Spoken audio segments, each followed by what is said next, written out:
this computer. All right, we're rolling. All right, well, welcome Dr. Jeremy Ciano back to 2020 Money. Thanks for taking the time here to have this conversation. Yes, sir. Thanks for having me back. No problem. You know, this is a conversation that it's an interesting topic, and it came up in a conversation that tends to happen with ODs that reach out to our firm that are interested in working with us, because I tell ODs that I dance the fine line between a practice management consultant, which I am not. I want everybody to know that I am not a practice management consultant, nor do I want to hold myself out at that. But what I've also learned in working with ODs is that if I can help them run their practice or get them in a position to run their practice in a more profitable manner and increase revenue, decrease costs, manage the margins, whatever it may be, as their certified financial planner, a healthier practice is in everybody's best interest, right? So I straddle that fine line sometimes in questions that come up. And this was actually a question that was posed to me in a potential new client discovery conversation, because we were talking about the financials of their practice, and they are a listener of the show, so they'll probably recognize this question if they hear this. But we were talking about the status of their practice. They're a newer practice, open, I believe, between 2 and 3 years. And we got on the conversation of cost of goods. And then it just kind of, as one of the areas in the practice that is very, very important to manage and measure and improve and things like that. And then the question came after the fact in an email. They asked, would we get into their fee schedule and reimbursement details to help them optimize revenue? To which I responded back, that's a really good question. And this is where I tell ODs, I dance the fine line of being a fixer and a facilitator. So that is not something that I hold myself out to fix.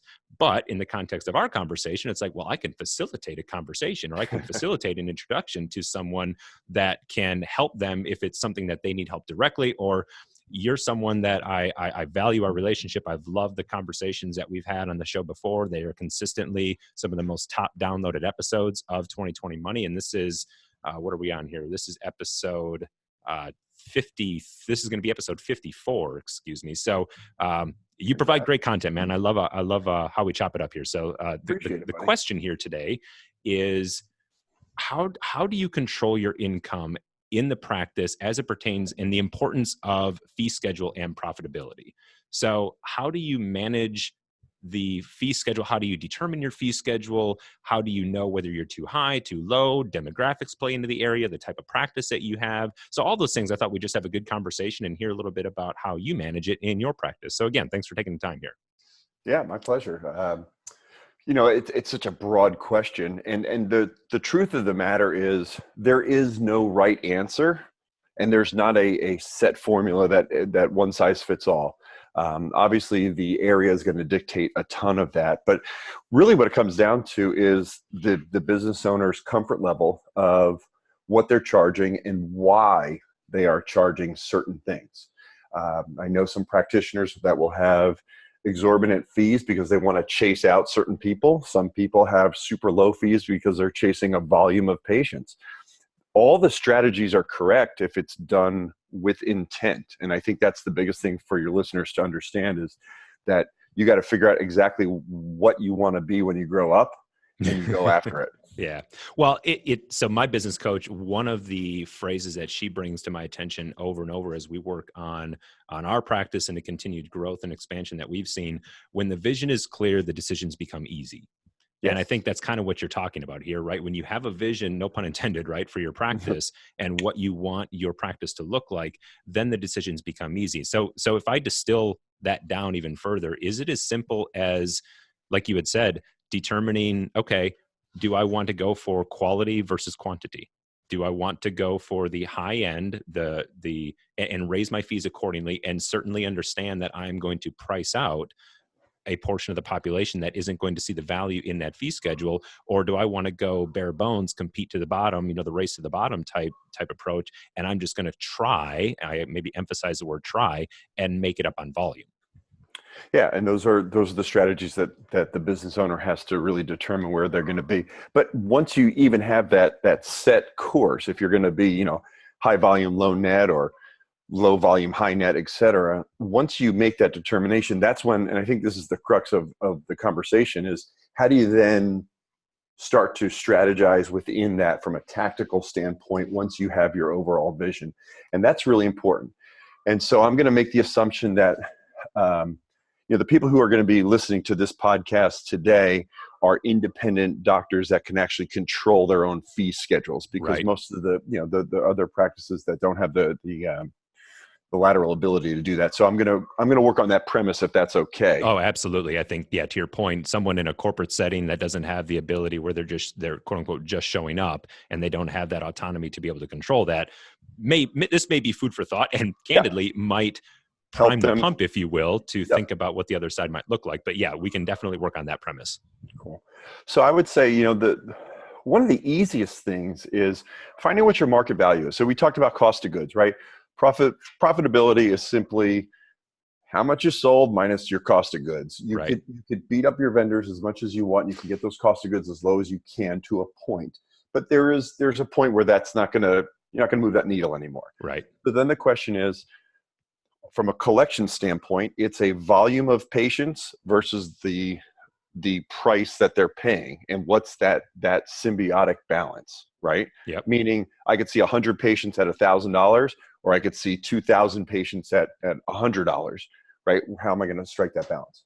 So from a cost of goods standpoint, I've always used a real simple philosophy that I price where I think things should be until we start getting pushback. Yeah. And as crazy as that sounds, I talk to a lot of doctors when we do consulting work, or I'm in group meetings, and I always ask them what's their formula for markup on frames. And everybody's got some weird frame markup. They're 2.75x plus $50. Carry the one, minus.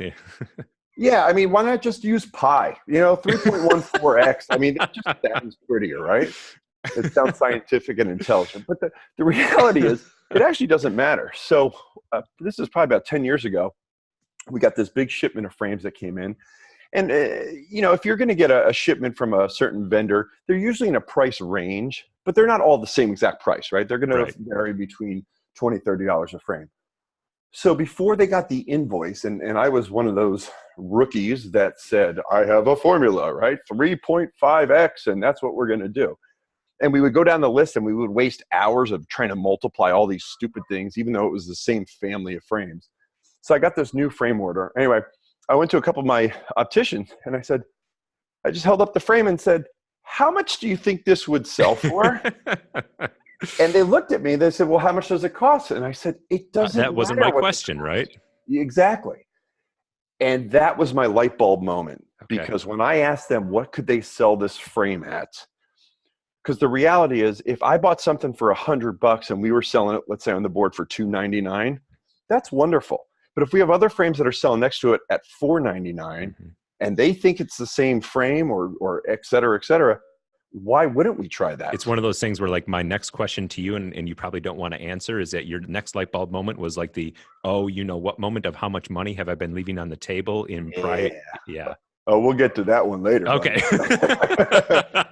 But I think that the premise is, I would respectfully challenge your audience to pick up a frame and just ask 3 of their opticians, how much would this sell for? And here's the ultimate beauty of having a small private practice. You could try something for 2 or 3 or 4 weeks, and if it doesn't work, you could change it.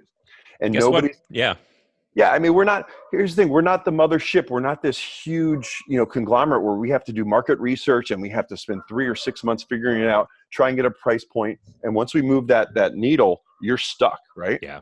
We don't have that. Yep. So if you pick up a new frame line and say, I negotiated a great deal on the frame board, or the regular cost is, let's say it's $100, but you negotiated a killer deal and you got these frames for $50 because you bought in volume or whatever the circumstances. Well, does that mean that now should you now discount that to the people that would buy them? Yeah. That's crazy. I actually ran into that problem with a buddy of mine, and we did that. We bought this massive volume of frames, and we were able to negotiate a deal on those terms. We went down from 100, let's say, down to 50, and his team saw the dollars of what it cost, And it actually changed their perception of how they were selling the frames, because they viewed these frames as an inferior product, even though a month prior they were paying $100 and selling them at $300, no problem. Now that they got them in at $50, they were struggling with that. So that's as crazy that I as think that is what we sounds. call that's a version of anchoring bias, which I covered in a previous episode, just a couple of episodes ago.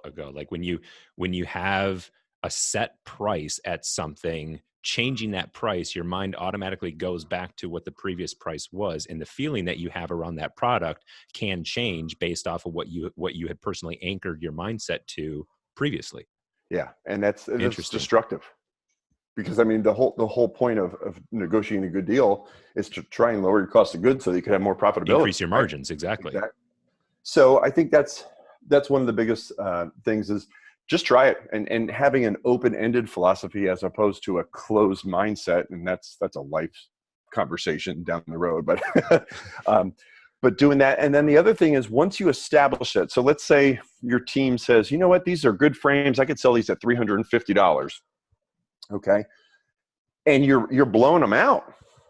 Well, why can't an independent doctor raise it by $20? Exactly. And try it. Go to 379. Yeah. Now, if you start, and this is where you kind of measure, right? And if you're selling at 300 and you're killing it, you bump it up to 3.25, you're killing it. You bump it to 350, you're still killing it. You go to 379, and all of a sudden sales slow down. Well, guess what? You found the cap of what that brand should sell at. And that might take you 3 months, but don't reevaluate your frame prices every 12 months. You should be doing it on a monthly basis. You should be watching for trends. And if you're selling 12, 15 of a certain product every month and that drops down to 4, well, you got to look at it. And I think that's the easiest way to do it. Well, and I think this all comes down to, again, and this is the hardest part I shouldn't say it's the hardest part. Sometimes it is, but it's the most important part for any business owner, whether you're me, you, any other OD listening, or any business. You have to know and look at your numbers. Mm-hmm. You cannot just put your head in the sand and just wonder and think that things are going to fix themselves, or empower your team to do that, but then not actually go back and measure, right? What we were talking before we hit record, what gets measured gets managed. Mm-hmm. So I want to challenge, or not challenge, but kind of dig one more layer deeper in what you were talking about there. You're doing this with the knowledge and confidence that your opticians can give you an accurate number.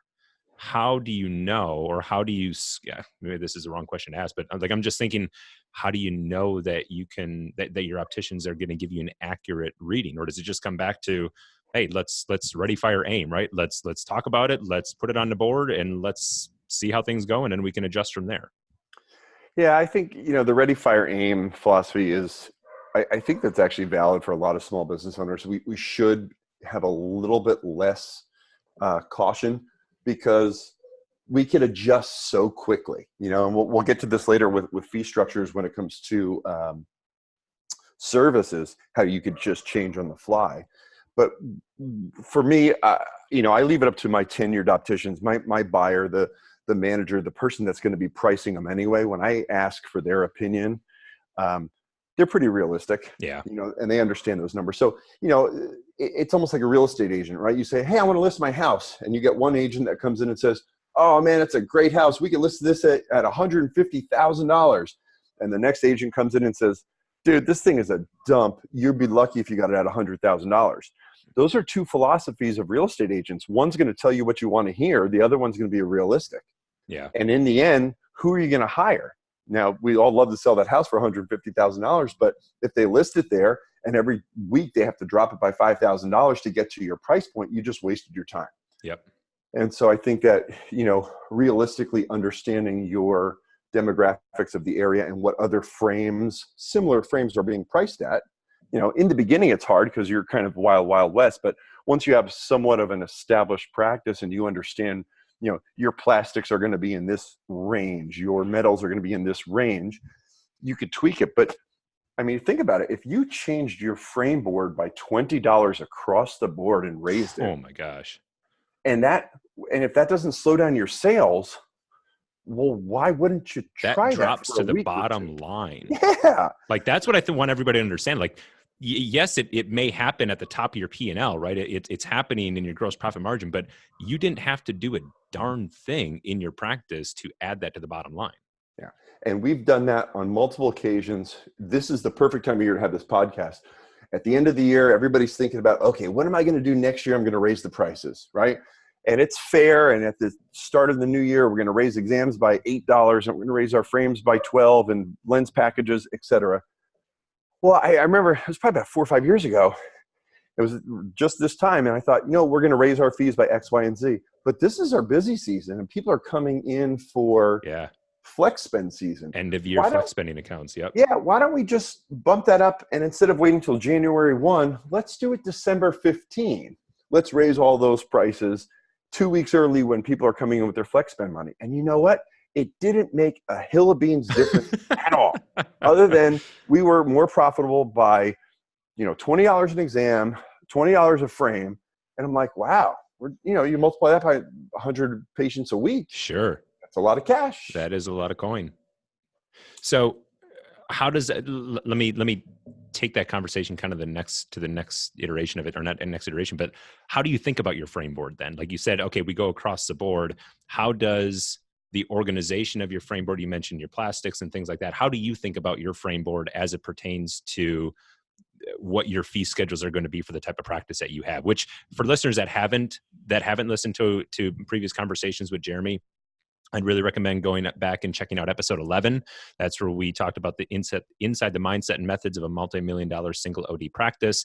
And then you were back on again, I believe. I'm trying to remember exactly when that was again, but episode 14. So if you go to integratedpwm.com/11 or /14, you can check out my past conversations with Jeremy to get a feel for his practice. But Cliff's Notes, he runs a very high-end boutique practice in Carmel, Indiana, and runs a very, very successful practice. So through the lens of your practice, how does the organization and layout of your frame board influence your pricing strategy?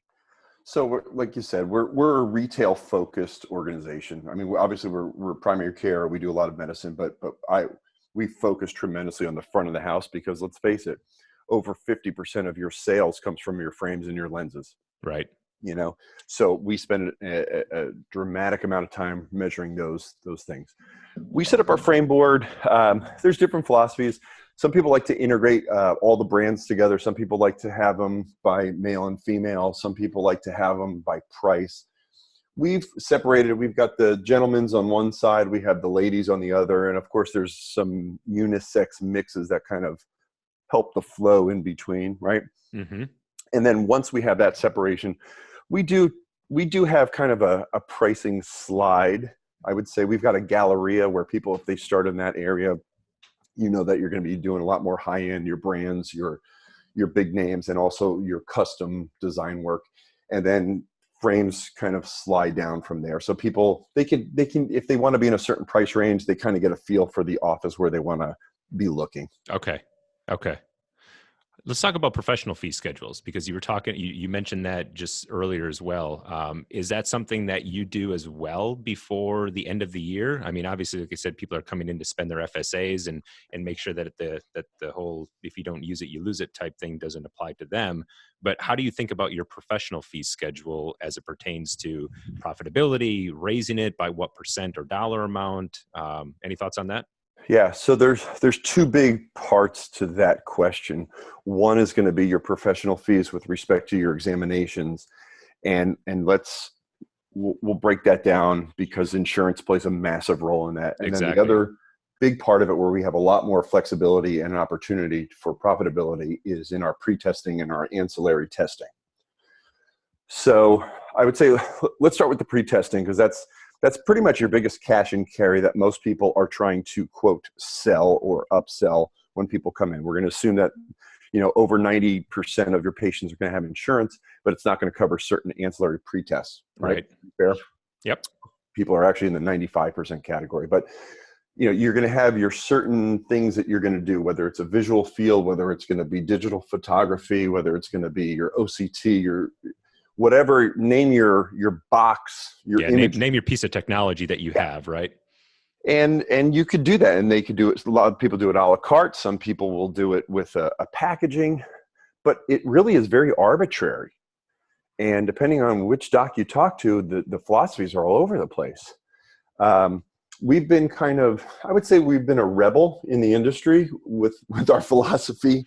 That shocks me, Jeremy. You don't strike me as someone shocking. that would... I get more professional heated arguments on how we handle ourselves. But here's been my philosophy. Most people, let's use digital imaging, for example. Most people are trying to charge the maximum that the insurances allow, which is $39. And that's pretty standard. And most practices are probably in the 50 to maybe 60 percentile range from a success standpoint. Well, we took the philosophy, this was probably 10 years ago. What if we cut our prices in half, but made it essentially mandatory for everybody? I was just going to say 50% of 100% or 100% of 50%, kind of the same thing. And it really is, except there's a couple advantages.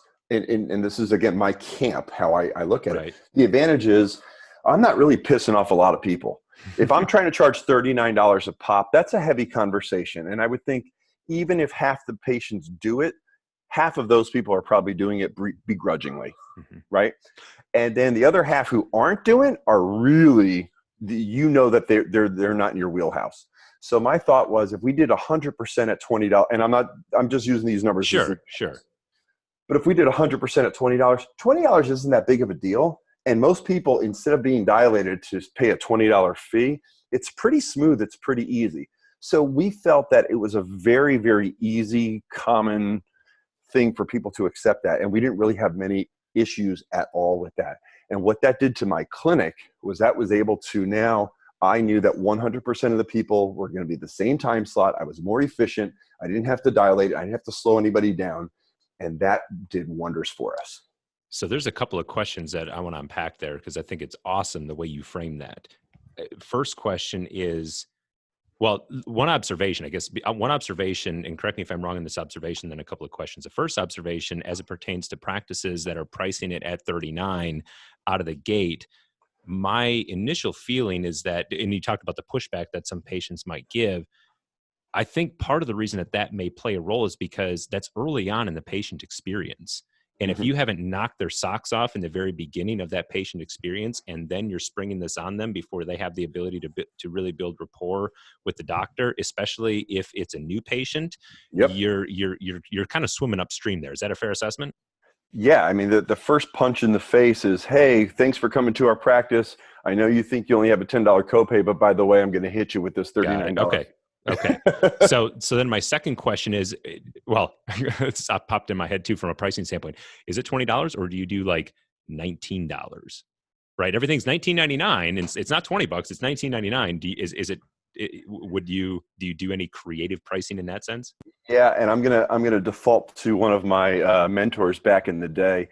And he said that retail pricing always ends in a 9, but if you're a professional, you shouldn't end in a 9. So my suggestion would be go to 21 or drop it to 18. Or to 18, okay. Don't be cheesy at the $19.99 because that's good for Walmart's, and there's nothing wrong with Walmart. But if you want to be a professional, if you've got a little bit of an oddball pricing, people might scratch their heads and be like, why is that 18? That's a good point. $19.99 just screams price structure or intentionalism in that sense. Okay, yeah. So if it's 21, that's a good point. Okay, yeah, fair. Different retailing. That's my brain is retailing. No, that's good. Then the second question is, and I'm assuming you're going to say yes to this.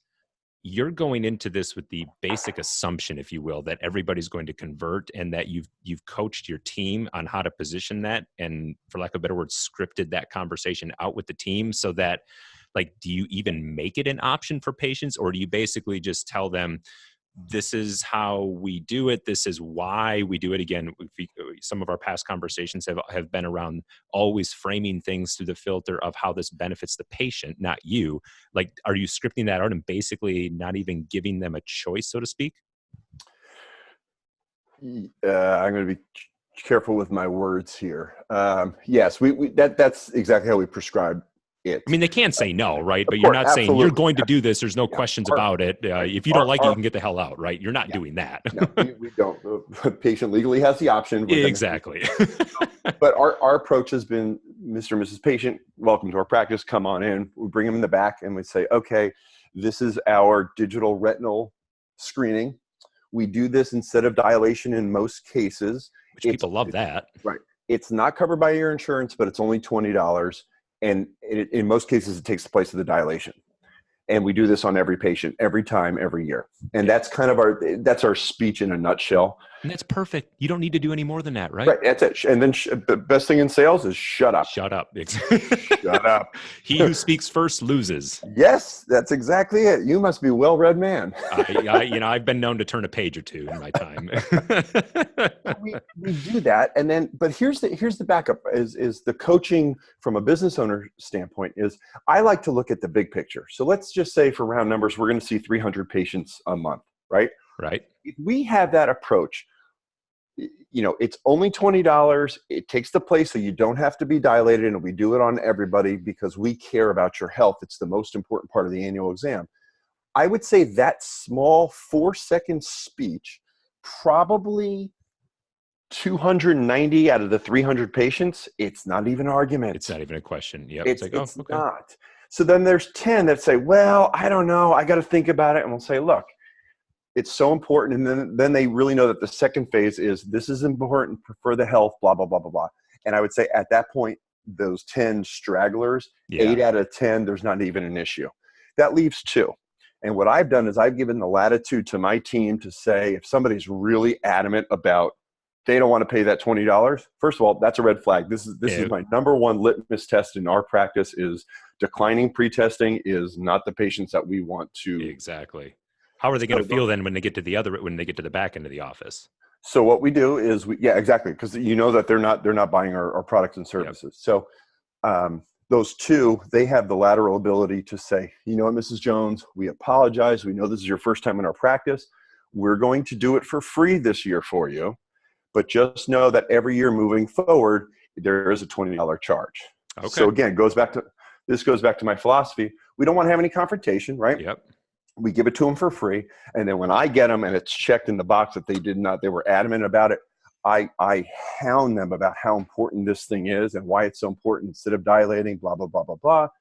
And then next year when we see you, I don't want you to be alarmed. It's going to be $20, but this is why it's so important. And I go through that imaging very thoroughly. So one of 2 things are going to happen. Either one, they're going to come back next year. They've been educated. There's not going to be an argument. We're going to get our $20 pretest. Or they're going to understand our philosophy. They don't come back. Exactly. And that's it's okay. a win-win.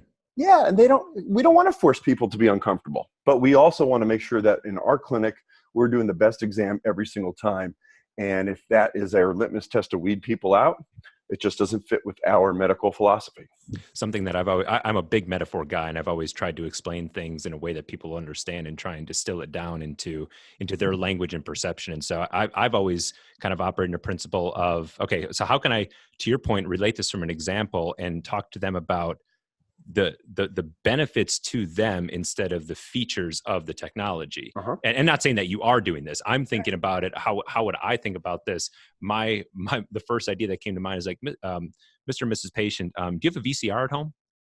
Like who's going to answer yes to that? Maybe you do have. And my luck would be like this patient actually does have a VCR. And then my whole example just gets blown the heck out of the water here. Yeah, just stop talking at that point. Yeah, exactly. It's like, okay, well, I'm just going to move on. But the idea behind that is most people are obviously going to say no, to which then it's exactly because technology has significantly changed. And as you've moved on from the VCR to the DVD player to then Blu-ray to now most people don't even buy DVDs anymore. Everything is online streaming. Mm-hmm. As the technology changes, so too does the pricing structure and the fees associated with that technology. And our optometry practice is no different from that. Yeah. And to that point, we also now can use that pricing structure to our advantage because most people on their insurance will see that they can be charged up to $39 for this imaging. So when we tell them, your insurance says we can charge you $39, but we're only $22. Different set. Another anchoring example here. I like it. And like we're the good guys. Yeah. Right? And you're so noble. Well, we've that sliding scale has increased. So going back to the other, tying this back in about the pricing change. So we had our review we finished up Q3 and we decided that we were going to raise our digital imaging by $5. We were at 22 and we were going to raise it to 27 at the beginning of the year. And I said, you know what? Let's just try this for the first week of October. I want you guys to let me know how many problems that we have. We measured it. And if it doesn't, and I told the team, look, if it becomes a big issue that we bumped at $5, we'll back off. And at the end of 1 week, I said, how many problems did we have? They said, none. I said, how many patients did we see last week? I said, I don't know, 80. I was like, well, 80 times 5, that's like at least a candy bar for everybody, right? And so why wait? I mean, that's awesome. If I have any advice for your listeners now, don't wait the next 6 weeks. If you're going to bump it, just try it. There's no reason not to. There's really no reason not to. There's no law that says, I can't change my prices until the calendar year flips. That's actually dumb. Yep. Dumb. Yep.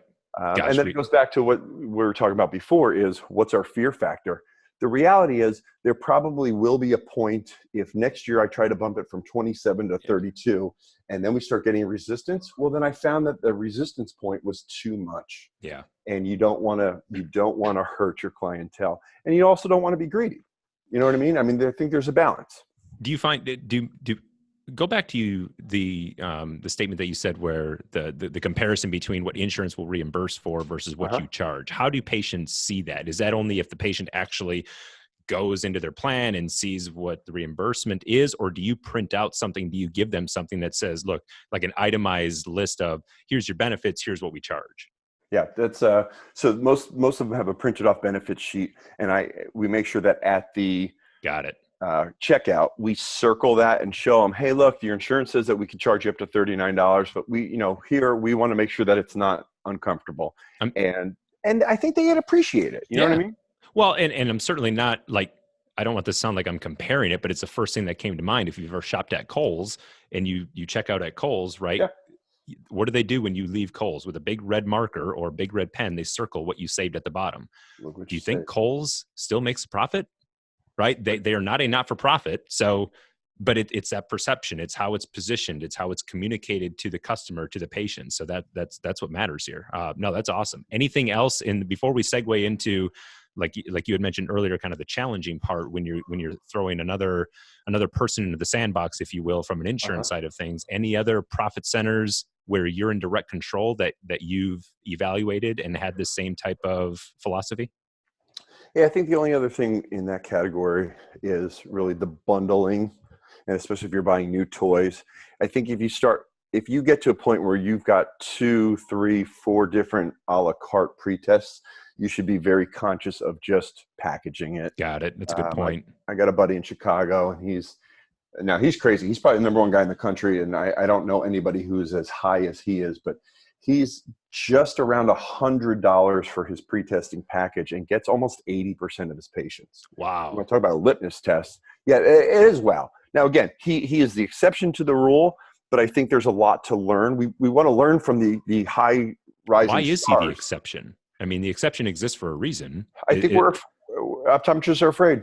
Optometrists are afraid about fees. They're afraid of offending their patients. They're afraid of actually practicing medicine the way that they want to practice in their clinic and demanding that type of quality care for all their patients because they're afraid they're going to go somewhere else. Interesting. And I don't think that's I think if you stand for your medical morals and you're doing things for a certain reason, I don't think you should have to apologize. But most people are afraid. So that's a perfect, and I promise I didn't plant that with knowing that you were going to answer that way, but I think that's a perfect opportunity to spring into the insurance conversation. Beautiful. So how do you approach this philosophy and approach when you do have a third-party payer? So this is probably where by the way, before you answer, I just like everybody that's listening to this, we're doing this recording on Zoom video and Jeremy's walking around his basement to like count steps. And the video camera that he has up, he has a Disney shirt on that has a pair of glasses with the Mickey ears on the right side of the glasses. And so 50% of our conversation, I'm just watching these Mickey glasses back and forth, and I've got the audio in my ear, and then every now and then it's Jeremy's mouth moving like the what was the Conan O'Brien? I keep wanting to say Triumph the dog, but it's like the land, right? Where they like had the mouth in the middle of the like. Anyway, sorry, ADD moment here, but The video's been awesome. Anyway, back on track here. Sorry for the digression there. Squirrel moment. All good. Squirrel. Yeah, exactly. All right, insurance.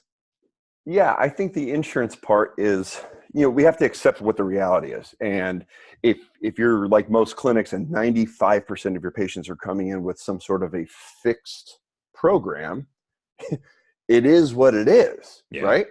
There's not a lot of lateral mobility except in your contact lens fees, but even those have certain caps and restrictions now too. So there's not as much to play with.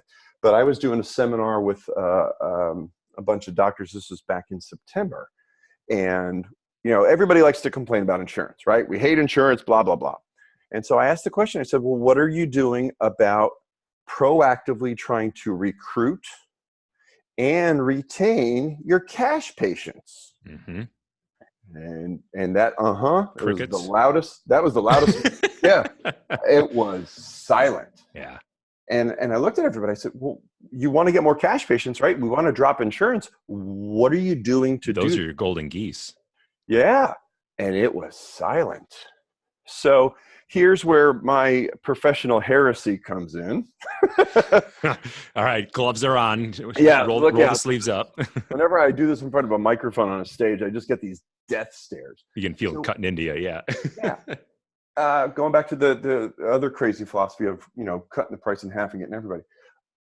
I would say you should be conscious of lowering your fees. Everybody talks about raise your fees, raise your fees, raise your fees. Now, again, if your business model dictates that you are going to be trying to max out your medical reimbursement and you need to get a certain percentage, you have to keep those fees high enough that you're going to get your proper reimbursement. Right. However, if you're now beating your chest that your basic eye exam is $350 plus you charge, $312 for a contact lens fitting because you're the expert, well, you've just scared off every cash patient on the planet. Mm-hmm. And I think if there are opportunities to increase revenue, you could significantly lower some of your fees for non-insurance patients and start attracting and marketing to those people. I mean, look at, if we accept, most doctors accept, let's just say VSP, for example, and they're reimbursed. VSP. Yeah, well, I do. You know what? I'm not good enough at marketing my practice to get all these cash patients in. So I called this company called VSP and said, hey, marketing company VSP, will you help me get more butts in my chair? And they said, we would love to partner with you. So how about we give you a whole bunch of patients, but we split the profits half and half? Do we have a partnership deal? And I said, you know what, VSP, I like your marketing philosophy and you bring me 1,000 patients a year. We have a marketing deal. That's probably a whole nother podcast. I'm writing it. I'm thinking about that in and of itself. Yes, that is. That is in the media world. That is what we call a tease.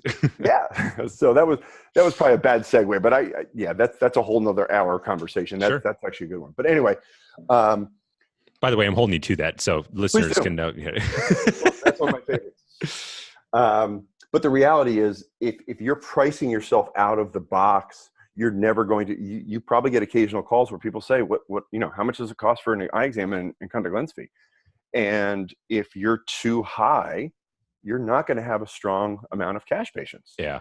And that's something, if you really do want to focus on profitability, getting your patients that don't have insurance to come in is something you have to be proactive and diligent about, instead of just, oh God, I hope somebody comes in as a default. Well, and the other thing that I think about with that type of patient as well is that, what's missing from the whole cost side of things for you is that you don't have to pay a team member to submit for reimbursement. Big time. They're paying on site. I mean, it's akin to, it's just itemized on their bill just alongside the glasses that they purchase. I mean, you're not having to submit for reimbursement. You're not having to wait X number of days, weeks, or maybe even months to get paid. So even, again, 80% of something is better than 100% of nothing, especially when you're saving on the cost side of things and the amount of human capital that's required to serve that patient. Right. Well, and think about it. I mean, when I try to break it down this way. Okay, so as a professional independent doctor, I'm accepting insurance and I'm okay because they're going to give me a $50, $60 reimbursement, right? But I'm okay with that. Now, my counterparts who are at a big box chain down the road are charging $79, $89 cash for the same eye exam. Now, most independent doctors will say, well, I'm a $300 eye exam. And I would argue, well, you're actually a $60 eye exam because you beat your chest that your refraction and your fees and it adds up to $300, but you're only collecting $60 when all is said and done from the insurance company. Whereas again, the guy down the street who's collecting cash in a big box store is getting all $79 of his cash money or her cash money. Yeah. Well, you tell me, Mr. Hotshot $300 eye exam who's collecting 60, or the other guy who's down the street who's working a lot more efficiently, who's collecting more, who's more profitable? Yeah. Right. I've had ODs that I'll talk with and like, well, so tell me a little bit about your practice. Like, well, we billed 1.8 and like, okay, what'd you collect? Right. I deposit collections, not billables. Yeah. Right. Interesting. Or profit percentage. That's a whole other one too. People say, well, my profit percentage on this lens is the highest percentage. Well, okay, but what was your gross margin? Like, you could mark up $1 candy bar 300%, get a great markup, but you only made $2. $2, right? Exactly. How much can you spend? What's the economic benefit to the practice of $2? Yeah. Yeah. Interesting. Gosh, we could just we could do a live stream day, right? There should be a road show somewhere, right? We should do it. Oh, that's another tease. Let's chop it up and see what we have in store for 2020. Anything change when you go over to the insurance or to the medical side of things when you hop the fence from vision over to medical? So again, we're probably an anomaly. We don't do medical insurance. There it is. I just wanted to get this on this recording too. Sorry. I did tee you up for that one. I teed you up for that one as well as maybe he accepted medical, although since our last conversation, maybe he made a change to his practice. I didn't think that was going to be the case. For any new listeners out there that maybe haven't gone back and listened to, I just wanted to point out that Jeremy runs $1 million plus practice and doesn't bill $1 single of medical. Yeah. It's awesome. No, that's awesome though. It's our philosophy, and that's usually when people start getting up from the symposium, they start walking out. So you're crazy. But now let me to defend that. It's not that we don't bill insurance companies. We just charge cash to our patients. Yeah. So if they come in for a red eye, they come in for a glaucoma visual field and follow up. We tell them up front, look, we don't bill. This is going to be $79 or $84 or whatever the fee is. And we've been doing it for 12 years in our clinic, and we've not had any problems. How does that fee schedule compare to what the actual reimbursement is from an insurance company? That's the beauty. It's the same, isn't it? Same freaking thing, except I don't have to pay a billing coordinator. I don't have to wait 90 days on my money, and I don't have to fight with these idiot companies that are doing their best to not pay me. That was a half teed up question. I thought the answer was going to be the same, but I was genuinely curious. You're a smart enough cookie to. I thought that you were going to answer it to be the same, but I wasn't sure. As my late father would say, I may be dumb, but I ain't stupid. Exactly. but here's the other thing, Adam. Even if let's say there was a I don't know, you have an office visit reimbursement that's from an insurance standpoint is $84, right? Yeah. I would challenge anybody listening to say, would you rather have an $84 billable that you may or may not receive in 90 days with payroll to go get that money? Yep. Or would you be happy charging $75 cash and carry and, quote, getting less? Exactly. And I think there's a dollar cost value of getting your money up front, not having the staffing headaches and all the BS. 100%. And so you don't even have to be dollar for dollar, because there's so many economies of scale that you're saving. So I think that's a different philosophy. That's an approach that you can have. Having said that, the other side of the coin is if you are entrenched in the medical world and you are all about billing and coding, you do have to raise your fees to get to a certain level that you're getting the maximum reimbursement. Yeah. Yeah. So it's just different schools. There's nothing wrong with buying a BMW. There's nothing wrong with buying a used, Fiat. Right. Just different schools. Yep. Different strokes for different folks. Got it. Okay. Do you communicate your fee increase conversations to patients, or is it just one of those things where, like you said, most people are scared of raising fees, so they don't do it, or if they do it, then they're worried about how they're communicating, and you've just taken the approach that, look, this is the fee. We're gradual on how it's happened. You went from 22 to 27. Is it just something that we've implemented the change, communicate it when the patient's there, or have you done any type of like mass communication to patients about an adjustment to the business model? No, I mean, we haven't broadcasted. I don't think that's needed. I think that where most people are comfortable with on an annual basis is there's a certain cost of living adjustment. Right. If you're working somewhere or there's just cost of goods, things go up. You get, we raised our fee by $5 this year because we invested in a brand new piece of technology. We bought a brand new digital scanner. Okay. And so the patients were like, whoa, because they see it's different. And sometimes they ask and they'll joke, be like, well, how much does this cost me? I'm like, it's only $5 more than last year, but it's still, we're only charging you 27. Your insurance is 39. That shuts down that conversation 90 right times. Away. That's awesome. And just like when we did a big remodel 2 years ago, I went out of my way to tell every single patient, hey, we did a lot for our remodel, but I told every patient, look, and we did not change our fees this year. That's and awesome. that was probably a business mistake. I probably could have assumed that we were going to do that. But I went for the nice guy route that year and said, hey, I know we did this remodel, but we did not relay those costs on you. You earned it back, not in financial equity, but in relationship equity with the patient, right? We grew a lot that year. Yeah, that's awesome. That's awesome. Very cool. Very cool. Any other pearls that you'd want to share with our listeners on this conversation? I think there's been so many things. Well, let me rephrase it this way. Rather than, anything else, and then I have two more questions for you. Yeah, I just be smart about your contact lens fees. I think that there are definitely reasons to have different levels of fees based off of your skill set and expertise, whether it's a soft or gas perm, if there's astigmatism, if there's multifocals. But I've been at seminars or roundtable discussions where I've had doctors that will have one fee, one fits all, and I've had people with 12 to 15 fees. Wow. Keep it simple, stupid. I mean, sorry. What's the polite S? Keep it simple, sir. There you go. That works. Kiss. Yep. But yeah, keep it simple. I mean, you could have a couple different fees, but it makes it easier for your team, because when people call up on the phone, especially going back to those cash patients, and say, how much is your eye exam? I wear contact lenses. Well, it could be anywhere from $70 to $450. All they hear is marshmallow. Yeah. And if somebody's asking that question, I would also, this should be a big sticky star and a highlighter. There should be a speech prepared. If somebody's calling in and asking, how much are your eye exams? That's a different phone call than, hey, do you take VSP? Yep. And if that delineation isn't coached at the front desk, you're missing a huge opportunity, because if somebody's calling and asking pricing, they're screaming to you, hey man, I don't have insurance. What you got for me? Because I'm shopping you right now. Yep. And if you blurt out your full fee schedule, you could be chasing away a lot of cash patients. So how would you answer that differently?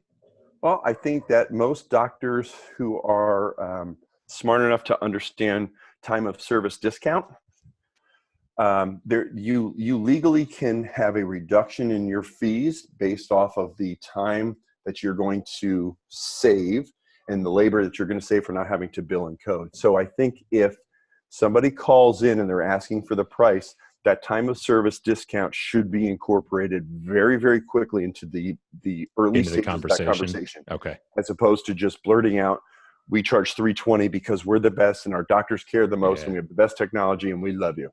You don't have the right to share that with the patient yet. They don't know you. Yeah, you got to earn that, but you got to get them in the door to earn that, and let them know you're going to love them. I mean, but you don't have to scare them off with how great you are with your pricing fees structures. Okay, that's a good tip. That's a good point. Good point. All right. So what do you see as being one or two key actionable items that ODs should take away from this conversation? Raise your frames across the board by $20 to see what happens. Give it 1 week. And if it slows down sales on a significant percentage basis, put them back. Put them back. That's the worst thing that happened. Yeah. Yeah. You tried and you lost. But most likely you're going to win. And then I would seriously consider what your percentage of acceptance is on your pre-testing. And if it's in that 50% range, to consider lowering the prices and upping your volume to have less friction, increase your clinic efficiency, and also making it nicey nice for the patients. Both your current patients will appreciate that you gave them a major discount, and the new people won't be offended and scared off. Awesome. Very cool. Very cool. Dude, this has been a great conversation. You never failed to disappoint. I love how we chop it up when we get together. It's always a highlight of my day when I get to talk shop with you in this context and capacity. So thank you buddy. again for the time and for sharing everything with listeners of 2020 Money. As those of you that listen to the show know, this is 2020 Money, a show to help people and a show to help ODs make the best decisions in their life, personally, professionally, and of course, financially. So I know I've asked you this question in the past, and I'll ask it again to see if you have another answer. What's the biggest financial lesson that you've learned, or another financial lesson that you've learned that you would go back and teach your younger self, personally or professionally?